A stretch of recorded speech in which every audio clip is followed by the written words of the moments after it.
How do we conserve biodiversity? हम biodiversity की रक्षा कैसे कर सकते हैं? बायोडाइवर्सिटी को बचाने के लिए हम नॉर्मली दो उपाय अपनाते हैं। पहला है इन सिटू कंजर्वेशन और दूसरा है एक्स सिटू कंजर्वेशन।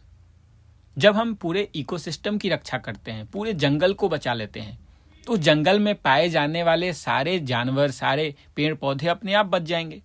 तो इसको हम कहते हैं इन सिटू कंजर्वेशन या ऑन साइट कंजर्वेशन।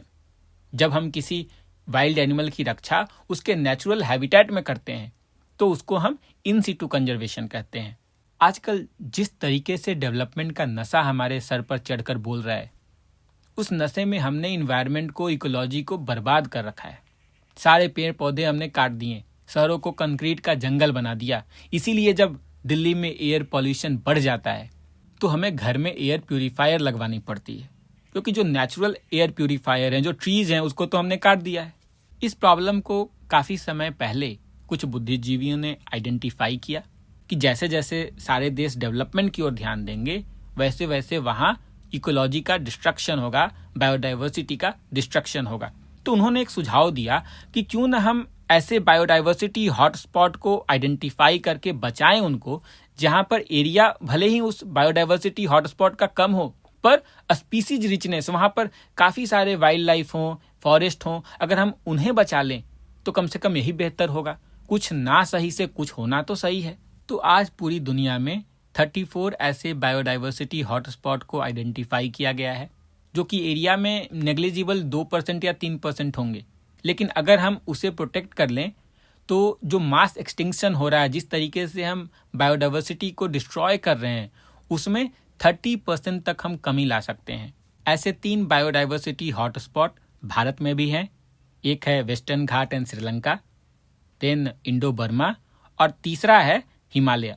ये जो बायोडाइवर्सिटी हॉटस्पॉट हैं वो इन सिटू कंजर्वेशन में ही आएंगे, क्योंकि हम पूरे हैबिटेट की रक्षा कर रहे हैं, पूरे इकोसिस्टम की रक्षा कर रहे हैं वहाँ के बायोडाइवर्सिटी को बचाने के लिए।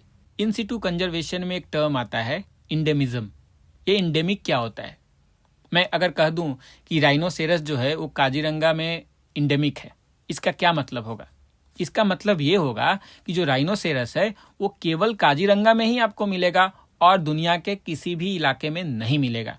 तो इंडेमिज्म का मतलब होता है कि एक पर्टिकुलर स्पीसीज एक पर्टिकुलर एरिया में कन्फाइंड है और उसके अलावा वो कहीं और नहीं पाया जाता। भारत में कई ऐसे कम्युनिटीज हैं जो कि किसी खास इलाके को प्रोटेक्ट करते हैं, खुद से करते हैं, कम्युनिटी लेवल पे करते हैं। वहाँ पर जितने भी जंगल हैं, जितने भी जीव जंतु हैं, उन सब की रक्षा होती है। और उस इलाके को हम सैक्रेड ग्रोव्स कहते हैं, जो कि आपको खासी एंड जयंतिया हिल्स में मिल जाएगा मेघालय में, अरावली हिल्स में मिल जाएगा जो कि राजस्थान में है, वेस्टर्न घाट में मिल जाएगा जो कि कर्नाटका एंड महाराष्ट्र में है, सरगुजा, चंदा एंड बस्तर एरिया में मिल जाएगा जो कि मध्य प्रदेश में है। इन सैक्रेड ग्रोव्स को आप हल्के में मत लेना। यहाँ पर कई rare and threatened plant species को कंजर्व किया जाता है। For example sacred groves of Meghalaya. In situ conservation के तहत भारत में कुल 14 बायोस्फीयर रिजर्व्स हैं, 90 नेशनल पार्क्स हैं एंड 448 वाइल्ड लाइफ सेंचुरीज हैं। आपसे एग्जाम में पूछा जा सकता है कि आप इन सिटू कंजर्वेशन के 4 एग्जाम्पल्स बताओ, तो आपको बताना है national parks, biosphere reserve, wild life sanctuaries and sacred groves. जब बीमारी घर पर ठीक ना हो तो हमें हॉस्पिटल में एडमिट होना पड़ता है, घर के बाहर निकलना पड़ता है एक्सटीरियर में। तो एक्सटीरियर से हम एक्स सिटू कंजर्वेशन याद रख सकते हैं क्या? एक्स सिटू कंजर्वेशन में क्या होता है?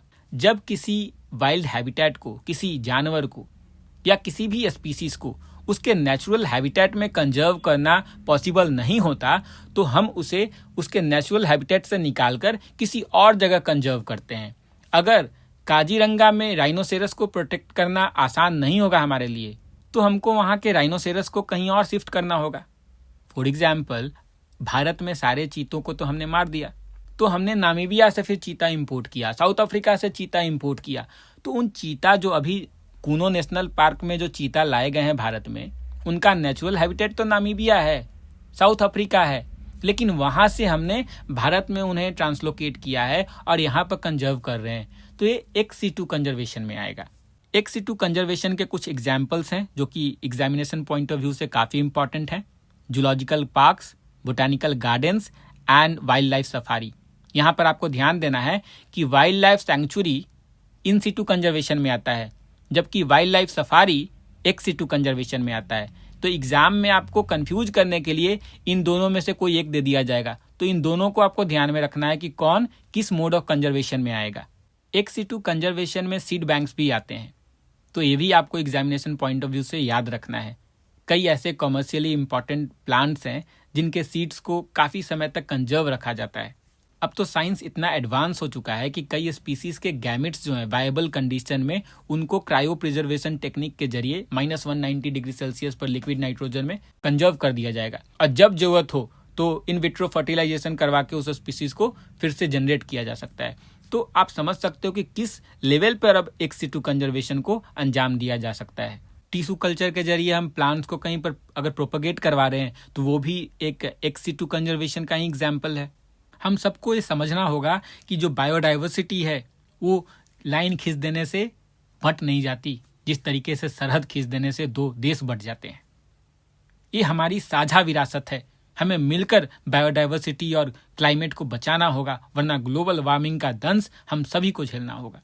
काफ़ी बदमाशियां करने के बाद इंसानों की बुद्धि 1992 में खुली, जब पहली बार रियो डे जनेरियो में ब्राज़ील में अर्थ समिट हुआ, जो कि सबसे बड़ा कन्वेंशन था बायोडाइवर्सिटी को लेकर। उसके बाद 2002 में सस्टेनेबल डेवलपमेंट को लेकर वर्ल्ड समिट होता है जोहानिसबर्ग साउथ अफ्रीका में, जब 190 कंट्रीज प्लेज करते हैं कि हम अपने सरहद में अपने देश में बायोडाइवर्सिटी लॉस को कम करेंगे। देखो, बायोडाइवर्सिटी चैप्टर आपको लग सकता है कि बोर्ड एग्जाम के पॉइंट ऑफ व्यू से ज़्यादा इंपॉर्टेंट नहीं है, बट लाइफ की जो चैप्टर है ना, उसमें सबसे इम्पॉर्टेंट चैप्टर आजकल बायोडाइवर्सिटी और क्लाइमेट चेंज और ग्लोबल वार्मिंग वाला ही है। इसीलिए हम सबको मिलकर प्रयास करना होगा कि हम अपने इस प्लैनेट को कैसे बचा सकते हैं आने वाले चैलेंजेस से, आने वाले टर्बुलेंसेस से। We all know that you find the chapters very boring, लेकिन कभी एक दूसरे नज़रिए से इस पूरे यूनिवर्स को देखने का प्रयास करो कि इस पूरे ब्रह्मांड में, पूरे यूनिवर्स में करोड़ों गैलेक्सीज हैं।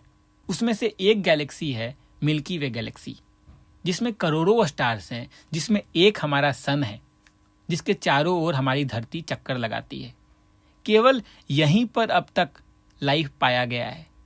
इस पूरे ब्रह्मांड में कहीं भी हमने इतने सारे टेलीस्कोप भेज दिए स्पेस में, बट आज तक धरती के अलावा कहीं भी हमने लाइफ को आइडेंटिफाई नहीं किया है।